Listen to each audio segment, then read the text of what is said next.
Hi, Virgo. We have the Chariot at the bottom of the reading.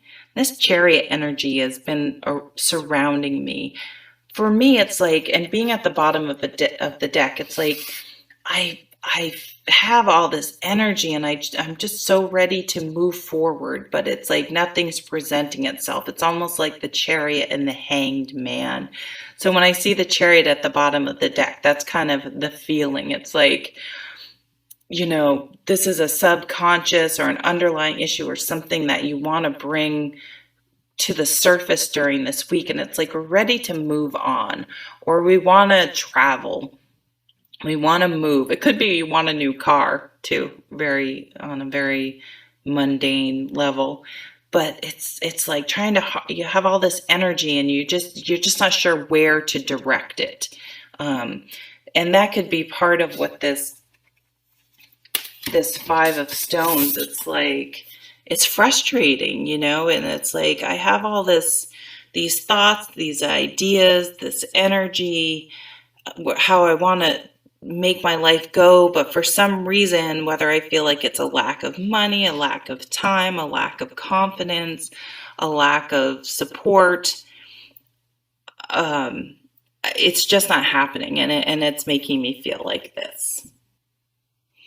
The lesson behind this card is that often there is help and support available, if she were to look up, but she's so focused on herself that she's not really seeing what may be around her. But something's going to change, because here we have the Wheel of Fortune. So something is going to shift this week that is going to help us probably go from here to being able to use some of this energy that is there, but it's frustrating us because we can't seem to find an outlet for it. So the lesson of the Wheel of Fortune, and you can look at the cards as predictive, and this can be like buy a lottery ticket. Things are going to change, karma, what goes around comes around. But the lesson of this card is, in the traditional Rider-Waite deck, you usually have usually have like someone on top, someone's falling on the bottom, someone's getting crushed under the wheel. And so it just shows like there are ups and downs, but if you can try to ride in the center of the wheel, you're not subjected to those peaks and valleys. And this would be a valley when you're feeling down and you're feeling crushed. To try to learn, to stay centered and accepting in the center of the wheel, and you won't be subjected to, and of course that's easier said than done. Well, Jen, how do you do that? Well, things like meditation, getting out in nature. I can't believe we don't have the Eight of Pentacles this week, because it comes up all the time. Maybe, we have found our Eight of Pentacles thing that keeps us present and grounded and centered and focused, using things like that, whether it's gardening or running or meditating or whatever it is knitting, whatever it is cooking that you like to do. So use those tools that you cultivate, because I know if you're watching this video, you're a spiritual person. Your yoga, your breathing. If you need to, hold on to a crystal because black tourmaline helps get rid of negative energy. Okay, well, if I'm holding this crystal, then my mind's thinking, release the negative energy. Release the negative energy. Take baths with salt. Whatever you need to do to mentally remind you to sort of try not to get into those, these defeatist moments, and to ride the center of the wheel. And, sometimes you need to talk to a professional. I'm a huge believer in therapy and counseling. It's everyone should see a therapist periodically. Then we have the Ace of Scrolls. And this is a new thought. It's clarity. Perhaps we just had too many thoughts spinning in our mind, churning in our mind.